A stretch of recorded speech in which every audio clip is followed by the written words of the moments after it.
الحمد لله وحده والصلاة والسلام على من لا نبي بعده. أما بعد فأعوذ بالله من الشيطان الرجيم. بسم الله الرحمن الرحيم. قال الله تبارك وتعالى: إنا نحن نزلنا الذكر وإنا له لحافظون. قال الله تبارك وتعالى: ورتل القرآن ترتيلا إنا سنلقي عليك قولا ثقيلا. صدق الله العظيم. وقال النبي صلى الله عليه وسلم: خيركم من تعلم القرآن وعلمه. وقال النبي صلى الله عليه وسلم: أشراف أمتي حملة القرآن. وقال النبي صلى الله عليه وسلم: اقرأوا القرآن بلحون العرب وأصواتها، أو كما قال عليه الصلاة والسلام.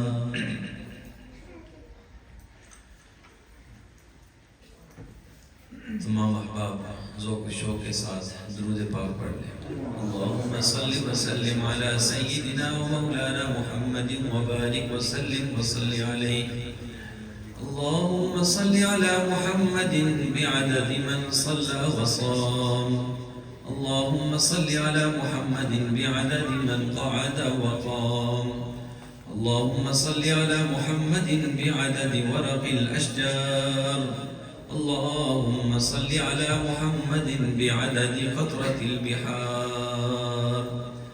رضينا بالله ربا وبالإسلام دينا وبمحمد رسولا نبيا.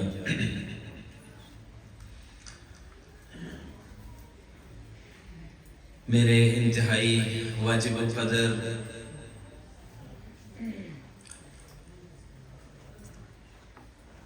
میرے ساتھ تشریف فرما مفتی فضل غفور صاحب دامت برکاتہم العالیہ اور حضرت اقدس شیخ الحدیث صاحب، اللہ تعالیٰ آپ دونوں حضرات کے علم و عمل میں مزید برکتیں نصیب فرمائے اور آپ کا سایہ عاطفت تا دیر ہمارے سروں پر قائم رکھیں، اور اس طرح قرب و جوار سے تشریف لائے ہوئے تمام معززین علاقہ اور میری ملت کے جوانوں، السلام علیکم ورحمۃ اللہ وبرکاتہ. آج کی یہ مجلس، آج کی یہ نشست حاملین قرآن کے اعزاز اور اکرام میں منعقد کی گئی ہے. آج کی یہ نشست ان لوگوں کی شان میں اور ان کے استقبال میں منعقد کی گئی ہے جن کے بارے میں آتا ہے کہ ایک نشست قیامت کے دن ان کے استقبال اور شان اور عظمت شان کو بیان کرنے کے لیے منعقد کی جائے گی. اللہ تعالیٰ سے دعا گو ہوں کہ اللہ تعالیٰ قرآن کریم کی اس خدمت، قرآن کریم پڑھنے پڑھانے والے لوگوں کی خدمت اور قرآن کریم سے محبت کرنے والے لوگوں کی نسبت کے ساتھ موت نصیب فرمائے، اور مرنے کے بعد حشر کے میدان میں بھی حاملین قرآن اور محبین قرآن کے جلوے میں اللہ تعالی ہم سب کو اکٹھا فرمائے. میرے انتہائی واجب القدر معزز بزرگوں اور دوستوں، یہ دنیا بڑی مختصر ہے، بڑی بے وفا ہے، بڑی دغا باز ہے. اس کے پینترے عجیب ہیں. کبھی اپنی رعنائیاں اور رونقیں دکھا کر کے، اپنے جلوے دکھا کر کے اپنی طرف متاثر اور مائل کرتی ہے، اور پھر یکا یک چراغ ایسے گل ہوتے ہیں کہ انسان کا زندگی سے دل اچاٹ ہو جاتا ہے، انسان کا زندگی سے دل اٹھ جاتا ہے اور انسان زندگی کی حقیقت کو سمجھ جاتا ہے. اللہ تعالیٰ مرنے سے پہلے پہلے ہماری آخرت کی آنکھ کھلنے سے پہلے پہلے دنیا کی آنکھ اللہ تعالیٰ کھول دے اور دل کی بصیرت اللہ تعالیٰ ہم سب کو نصیب فرمائے اور اللہ تعالیٰ ہمیں فکر آخرت نصیب فرما دے۔ یہ جو حفاظ کرام ہیں یہ بڑی شان والے ہیں، بڑے اعزاز اور اکرام والے ہوتے ہیں، اور اعزاز اور اکرام اس لیے ہے کہ اللہ کے حبیب صلی اللہ علیہ وسلم نے ارشاد فرمایا ہے اشراف امتی حملۃ القرآن، میری امت کا معزز طبقہ، میری امت کا اشرافیہ طبقہ وہ حاملین قرآن کا ہے، جو قرآن پڑھنے پڑھانے والے لوگ ہیں۔ اللہ کے حبیب صلی اللہ علیہ وسلم نے ارشاد فرمایا یہ اشراف ہیں،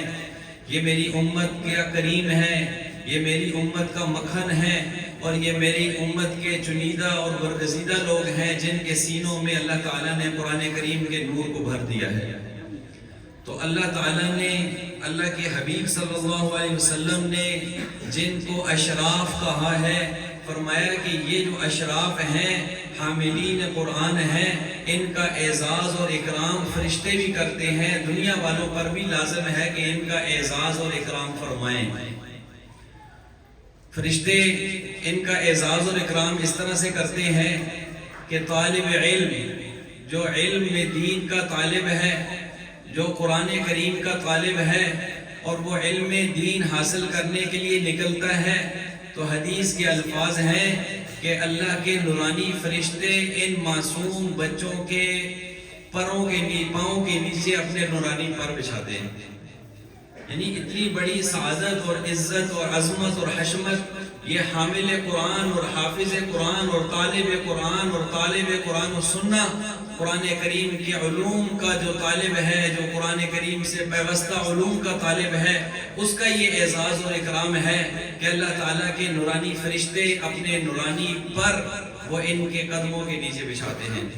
تو ظاہر ہے جن کے قدموں کے نیچے فرشتے اپنے نورانی پر بچھائیں، ان کی عزت اور اکرام دنیا والوں پر بھی لازم ہے۔ اس لیے یہ تہیہ کرے، یہ ارادہ کرے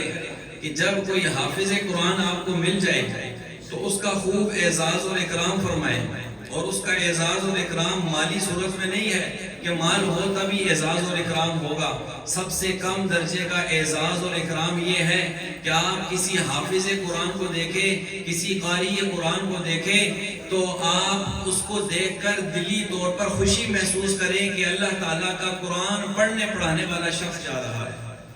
اور اللہ تعالیٰ اس محبت کی وجہ سے قیامت کے دن اس کے ساتھ ہمارا حشر فرما دیں۔ اور جن کی شفاعت کا اللہ تعالیٰ نے، اللہ کے حبیب صلی اللہ علیہ وسلم نے فرمایا ہے کہ یہ 10 لوگوں کی شفاعت جن پر جہنم واجب ہو چکی ہوگی، تو اس محبت کی وجہ سے ہو سکتا ہے یہ اپنے رشتہ داروں میں سے کسی کو نہ بلا سکے، آپ کی محبت جو ہے یہ وہ آپ کو جنت کے اندر لے جائے، ایک حافظ قرآن کے ساتھ جو محبت ہے۔ تو دنیا کے اندر حاملین قرآن کی بے کرامی کرنا، ان کی عزت اور تکریم میں حرف لانا اور ان کے اوپر کیچڑ اچھالنا، یہ ایسا وتیرہ ہے کہ شروع میں یہ اہل قرآن سے دور کرتا ہے، پھر دینداروں سے دور کرتا ہے، پھر ایک وقت آتا ہے کہ انسان دین سے ہی دور ہو جاتا ہے، اور ایک وقت آتا ہے معاذ اللہ ثم العیاذ باللہ کہ انسان خالی ہاتھ اس دنیا سے ایمان کے بغیر رخصت ہو جاتا ہے۔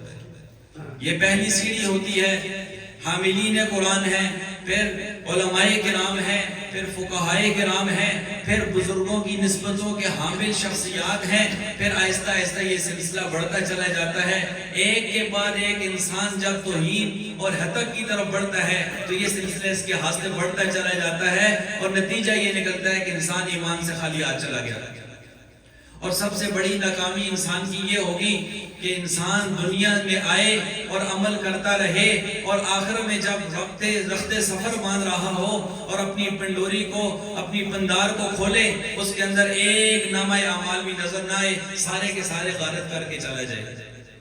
سارے کے سارے غارت کر کے چلا جائے، اس لیے کہ فرشتے اس کا اعزاز اور اکرام کر رہے ہیں۔ تو جو ہم ہیں، ہمارا رویہ ہے، ہمارا تیور ہے، ہمارا طور اطوار ہے، ہمارے طریقے ہیں، وہ یہ ہے کہ ہم نے ان کی بے کرامی کرنی ہے۔ میں آج کی نشست میں آپ تمام لوگوں سے یہ عرض کروں گا کہ حاملین قرآن جہاں کہیں بھی ہو، آپ کو راستے میں چلتا ہوا طالب علم نظر آئے تو آپ کے پاس گاڑی ہے تو اپنی گاڑی کے اندر اس کو بٹھا کر کے لے جائیں، آپ کے پاس موٹر سائیکل ہے تو آپ موٹر سائیکل پر اس طالب علم کو بٹھا کر کے لے جائیں، آپ کو اللہ تعالیٰ نے مالی وسعت دی ہے تو آپ طالب علم کے جیب کے اندر کچھ پیسے ڈال دیں جس سے وہ اپنی مرضی کی کوئی چیز لے اور وہ آپ کو دل سے دعا دے دے، اور یہی دعا اللہ تعالیٰ کے حضور آپ کی رفع درجات کا ذریعہ بن جائے۔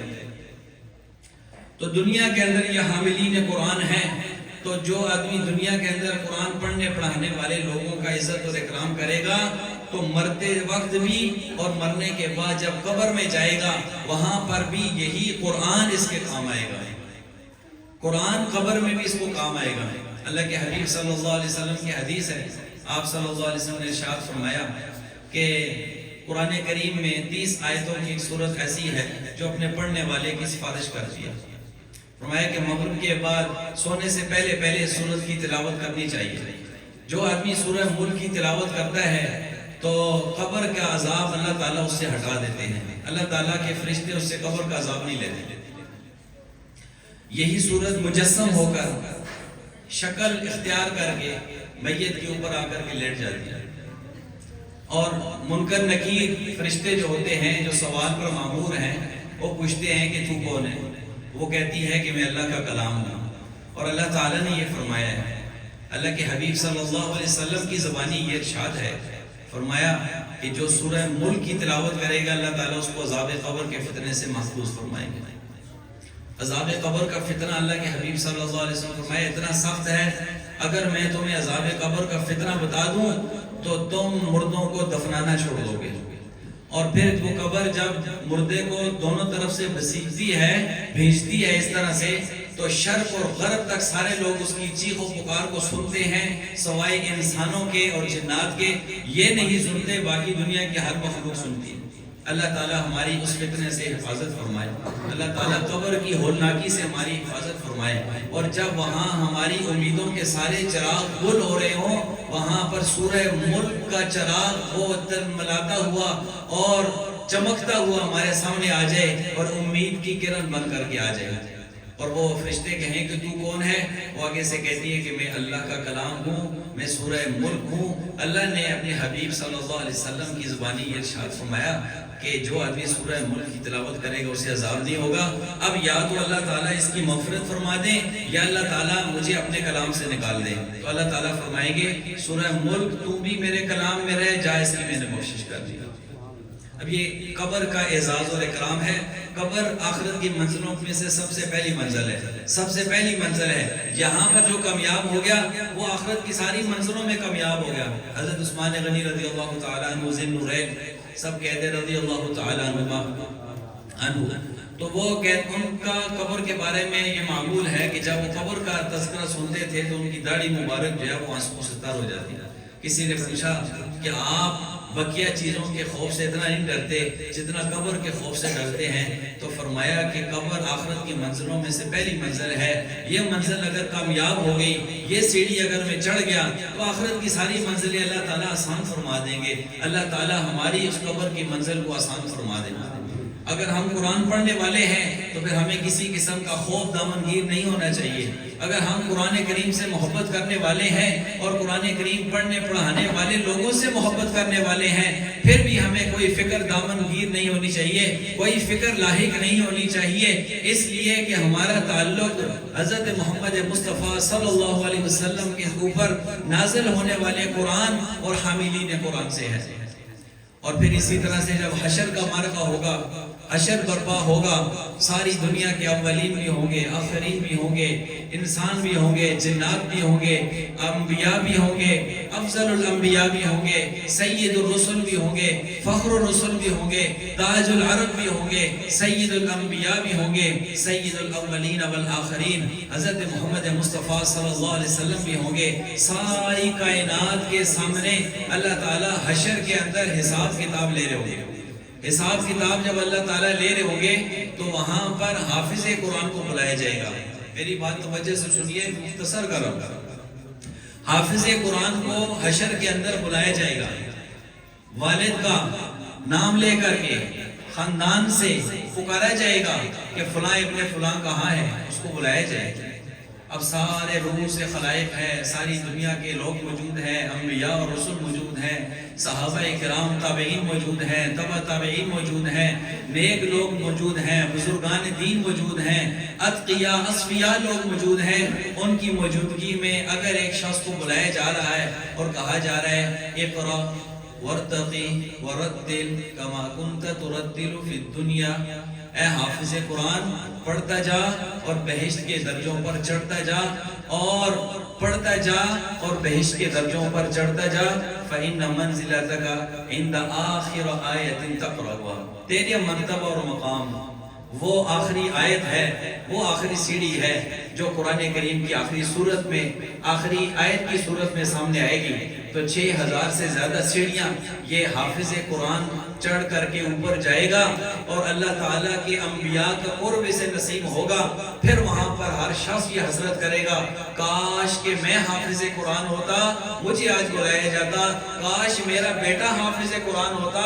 آج ساری دنیا کے سامنے، انبیاء کے سامنے اللہ تعالیٰ میرا یہ اعزاز اور اکرام فرماتے کہ میرا نام لیا جاتا، اور ساری دنیا کے سامنے اللہ تعالیٰ اس اعزاز اور اکرام سے مجھے نواز رہے ہوتے۔ پھر حافظ قرآن کے جو والد ہے اس کے سر پر ایسا تاج بنایا جائے گا، فرمایا کہ اس کی روشنی سورج کی روشنی سے زیادہ ہے۔ فما ظنکم، تمہارا کیا خیال ہے اس شخص کے متعلق جس کے سینے میں اللہ کا قرآن ہے اور یہ روشنی صبح و شام تمہاری گلیوں کے اندر پھر رہی ہے، یہ ضیاباشیاں بکھیر رہی ہے، یہ اپنی نور کی کرنیں بکھیر رہا ہے، یہ ننھا منھا سا حافظ قرآن ہے، یہ چھوٹا سا حافظ قرآن ہے جو اپنی توتلی زبان کے اندر قرآن کریم کی تلاوت کر رہا ہے، یہ چھوٹا سا ننھا سا حافظ قرآن ہے جسے دنیا والے چابی نہیں دیتے اپنے موٹر سائیکل کی، یہ ایکسیڈنٹ کر دے گا، جسے دنیا والے موٹر سائیکل کی چابی نہیں دیتے کہ یہ کسی جگہ حادثے سے دوچار ہو جائے گا، جس چھوٹے سے بچے کو معصوم سمجھ کر کے محفل سے دور کر دیا جاتا ہے، جس چھوٹے سے بچے کو گاڑی کی چابی نہیں دی جاتی، اللہ تعالیٰ اس چھوٹے سے بچے کے اندر، اس کے سینے کے اندر وہ قرآن کریم محفوظ فرما دیتے ہیں کہ جو اللہ تعالیٰ نے پہاڑوں پر پیش فرمایا، دونوں نے کہا کہ ہم ریزہ ریزہ ہو جائیں گے، ہم بکھر جائیں گے، ہم اس بوجھ کو، اس امانت کو نہیں اٹھا سکتے۔ یہ حامل قرآن ہے، یہ حافظ قرآن ہے، یہ معصوم بچہ ہے جو چھوٹا سا ہے لیکن اللہ کے قرآن کا حافظ ہے، چھوٹا سا ہے۔ دنیا والوں کا معیار یہ ہے کہ مجلس سے دور کر دو، دنیا والوں کا معیار یہ ہے کہ اس کو گڑی کی چابی نہیں دینی، دنیا والوں کا معیار یہ ہے کہ اس کے کسی معاملے میں مداخلت نہیں کرنی کیونکہ یہ چھوٹا ہے، اس کو کسی کام کا اختیار نہیں دینا، لیکن اللہ تعالیٰ نے اس کو قرآن کریم پڑھنے پڑھانے کا اختیار سونپ دیا، اور پھر سارے پیچھے کھڑے ہوتے ہیں، یہ حافظ قرآن مصلی رسول پر کھڑے ہو کر اللہ اکبر کہتے ہیں تو سب اس کی ابتدا میں اللہ اکبر کہتے ہیں۔ یہ دنیا کا اعزاز اور اکرام ہے، یہ دنیا کا اعزاز اور اکرام ہے کہ اللہ تعالیٰ چھوٹے چھوٹے معصوم بچوں کے سینوں کے اندر قرآن کریم کو محفوظ فرما رہے ہیں۔ اللہ تعالیٰ قرآن کریم میں ارشاد فرماتے ہیں اِنَّا نَحْنُ نَزَّلْنَا الذِّكْرَ وَإِنَّا لَهُ لَحَافِظُونَ، ہم نے قرآن کو نازل کیا اور ہم اس کی حفاظت کرنا جانتے ہیں، اور ہم اس کی حفاظت کر رہے ہیں اور ہم اس کی حفاظت کریں گے۔ آج 1400 سال ہو گئے میرے بھائیو بزرگوں، اللہ تعالیٰ کے اس کلام میں ایسی حفاظت ہے، ایسی یکجائیت ہے، ایسا مربوط ہے کہ آج تک اس پہ کسی نے کوئی کسی قسم کی انگلی نہیں اٹھائی اس کی گرامر کے لحاظ سے۔ جو چیلنج آج سے 1400 سال پہلے تھا، عرب کے لوگوں کو تھا، فصحاء اور بلغاء کو تھا، ادیبوں کو تھا، وہ آج بھی چیلنج موجود ہے۔ تو سب سے پہلا جو چیلنج مشرکین مکہ کو کیا گیا وہ یہ تھا کہ تم اس جیسی 10 صورتیں لے آؤ، پھر کہا فَأْتُوا بِسُورَةٍ، ایک صورت لے آؤ، پھر کہا فَأْتُوا بِآیَةٍ، ایک آیت لے آؤ، پھر آخری بات کہا فَلْيَأْتُوا بِحَدِیثٍ مِثْلِهِ، وہ کوئی ایک بات تو اس جیسی ملتی جلتی لے کر کے آ جاؤ۔ آج دنیا نے کتنی ترقی کر لی، آج سائنس اور ٹیکنالوجی نے کتنی ترقی کر لی، آج چشم زدن میں، آنکھ پھڑکنے کی دیر میں ایک راکٹ یہاں سے اڑتا ہے اور دنیا کے کسی کونے میں چلا جاتا ہے۔ آج انسان ہواؤں میں اڑان بھر رہا ہے، آج انسان نے سمندروں کے سینے اور ان کو چیرنا سیکھ لیا ہے، انسان آبدوزوں کے ذریعے زمین کی گہرائیوں کے اندر گزر گیا ہے، آج انسان ٹیکنالوجی کو مات دے رہا ہے، آج اے آئی کی ٹیکنالوجی آ چکی ہے، آج دنیا عجیب ایک قانوس کے اندر داخل ہو رہی ہے، عجیب ایک پیرائے کے اندر داخل ہو رہی ہے۔ آج دنیا اتنی وسعتوں میں گم ہو گئی ہے، ٹیکنالوجی بھی شرمانے لگ رہی ہے، آج ٹیکنالوجی کی نئی سے نئی شکلیں آ رہی ہیں، لیکن انسان آج بھی رب کے اس چیلنج کے سامنے عاجز اور بے بس ہے۔ آج بھی دنیا کے بڑے بڑے بلیغ اور ادباء موجود ہیں، فصیح اور فصحاء موجود ہیں، پڑھنے پڑھانے والے لوگ موجود ہیں، عربی جاننے والے لوگ موجود ہیں، لیکن اللہ کے قرآن کا یہ چیلنج آج بھی موجود ہے۔ اللہ اس کی حفاظت کا بند باندھے ہوئے ہیں، اور وہ حفاظت کا بند اللہ نے قرآنی شکل میں بھی محفوظ کر دیا، اور یہ چھوٹے چھوٹے ننھے منھے معصوم بچوں کے سینوں کے اندر بھی اللہ تعالیٰ نے محفوظ فرما دیا۔ یہ اعجاز ہے یا نہیں ہے؟ بہت بڑا اعجاز ہے۔ کوئی اس اعجاز کو سمجھ لے تو یہ بہت بڑا اعجاز ہے۔ آج مدینہ منورہ ہے، سعودی عربیہ ہے، مکہ المکرمہ ہے، وہ محبت وہی ہے، وہاں وہی اتری ہے، وہی اترتی ہے، وہاں پر اتری ہے، پوری دنیا میں وہ نور وہی کا پھیلا ہے۔ لیکن آج بھی سعودی عرب میں جی عرض حرمین میں 5 سے 6 ہزار حافظ وہ سال کے آپ اندازہ لگائیں کہ وہ تیار ہو رہے ہیں، 5 سے 6 ہزار۔ لیکن اللہ تعالیٰ نے ہمارے ملک کو، اس مملکت خداداد کو کتنا بڑا اعزاز عطا فرمایا ہے کہ اس سال صرف ایک دیوبند مکتب فکر سے متعلق وفاق المدارس العربیہ پاکستان کے ذیل میں، ان کی نگرانی میں جتنے بچے حفظ کا امتحان دے رہے ہیں ان کی تعداد ہے 1,08,000۔ 1,08,000۔ اور جہاں قرآن اترا ہے، حرمین شریفین کی بات کر رہا ہوں۔ اب کل میری استاد محترم ہے مدینہ منورہ میں شیخ شاکر رحیمی صاحب، اللہ تعالیٰ ان کو مزید علم و عمل میں برکتیں عطا فرمائیں، تو میں نے کوئی سٹیٹس لگایا ہوا تھا مدرسے کا، تو وہ پوچھنے لگے کتنے بچے حفظ کر رہے ہیں؟ میں نے کہا جی الحمدللہ ہمارے یہاں 80 بچے حفظ کر رہے ہیں۔ تو ان کی زبان سے نکلا سبحان اللہ۔ اب یہ مسجد نبوی میں مدرس ہیں، پڑھا رہے ہیں، معجزہ شریف کے بالکل سامنے بیٹھے اور وہ فرما رہے ہیں سبحان اللہ۔ یعنی انہیں بھی رشک آتا ہے، وہ پاکستانی ہیں لیکن وہاں بیٹھے ہوئے ہیں، وہ کہتے ہیں یہاں زیادہ سے زیادہ جو حفظ کرتے ہیں بچے وہ 5 پارے حفظ کرتے ہیں، بس اس سے زیادہ وہ حفظ نہیں کراتے۔ یہ قرآن کریم کا یہ معجزہ ہے، یہ اعجاز ہے۔ اللہ تعالیٰ نے پاکستان کو یہ منتخب فرمایا کہ صرف ایک دیوبند کے مکتب فکر سے تعلق رکھنے والے وفاق المدارس العربیہ سے اس سال، صرف اس سال 1,08,000 حافظ امتحان دے رہے ہیں وفاق المدارس کا۔ اور جو تبلیغی مرکز سے ہیں، جو جن کی سند نہیں ہے یا جو گاؤں کی مسجد میں پڑھ رہے ہیں، حفظ کر رہے ہیں، ان کا ڈیٹا ہی نہیں ہے، یہ الگ سے ہے۔ جو اندراج ہوا ہے، جن کا ڈیٹا موجود ہے، جو وفاق المدارس کے نظام امتحان میں شامل ہیں، ان کی تعداد ہے 1,08,000۔ ماشاءاللہ کہہ دیجئے، سبحان اللہ کہہ دیجئے کہ کتنا بڑا اعزاز اللہ تعالیٰ نے آپ کو، مجھے یہ عطا فرمایا ہے کہ آج ہمارے ملک کا نام روشن کرنے کے لیے تبلیغی مراکز ہیں، خانقاہیں ہیں اور مدارس ہیں اور مساجد ہیں، الحمدللہ سب سے زیادہ پاکستان کے اندر۔ تو ہمیں ان کی قدر کرنی چاہیے، ہمیں اپنے ان ہیروں پر، اپنے ان قراء پر، اپنے ان علماء پر فخر کرنا چاہیے، تاکہ اللہ تعالیٰ قیامت کے دن ہمیں ان کی جوتیوں میں جگہ نصیب فرما دے۔ بہت بڑی عزت کی بات ہے، بہت بڑے فخر کی بات ہے۔ قاضی عبدالرشید صاحب ہمارے وفاق المدارس العربیہ پاکستان کے پنجاب کے جنرل سیکرٹری تھے رحمہ اللہ تعالی۔ وہ ایک واقعہ بڑے شد و مد سے ہر جنازے میں سناتے تھے۔ فرماتے تھے کہ میں اسلام آباد میں گیا، ایک جگہ ایک شخص کی تدفین ہو رہی تھی، کوئی عورت فوت ہوئی، اس کی تدفین ہو رہی تھی، اور اس کی قبر کے سرانے 7 بندے کھڑے تھے، 7۔ اور تدفین کے موقع پر ایک شخص نے یہ جملہ کہا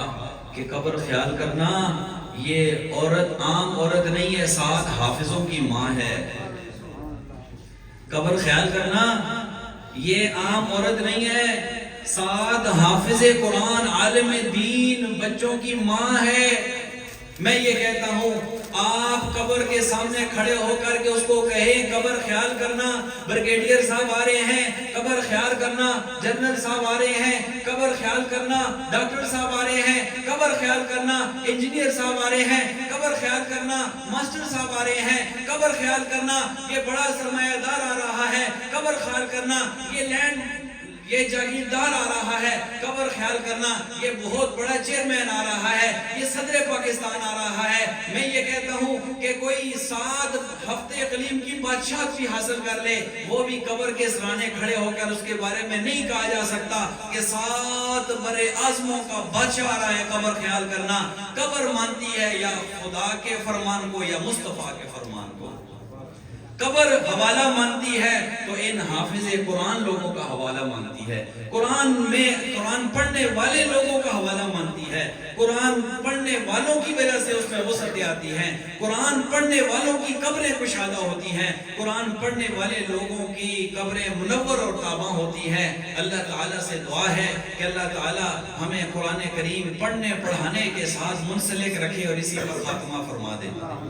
آپ سب بھی تحیہ کرتے ہیں انشاءاللہ، حافظ قرآن کا عزت و اکرام کریں گے، حافظ قرآن راستے میں مل جائے اس کو گاڑی پہ بٹھائیں گے، حافظ قرآن کے اخراجات کا خیال کریں گے، حافظ قرآن علوم دینیہ کے طالب علم کا خیال کریں گے۔ یہی خرچ جو ہم طالب علم پر کریں گے انشاءاللہ یہ ہمارے نسلوں کے اندر دینداری کا ذریعہ بنے گا، یہی خرچ انشاءاللہ ہمیں قبر کے اندر بھی اور حشر کی سفر کی جتنی سہولتیں ہیں وہاں بھی جتنی دشواریاں ہیں ان میں بھی اللہ تعالیٰ اس کو آسان فرمائیں گے۔ اللہ تعالیٰ سے دعا ہے کہ اللہ تعالیٰ ہم سب کا خاتمہ ایمان پہ فرمائے اور قرآن پڑھنے پڑھانے والے لوگوں کے ساتھ ہمارا حشر فرمائے۔ وما علیہ الا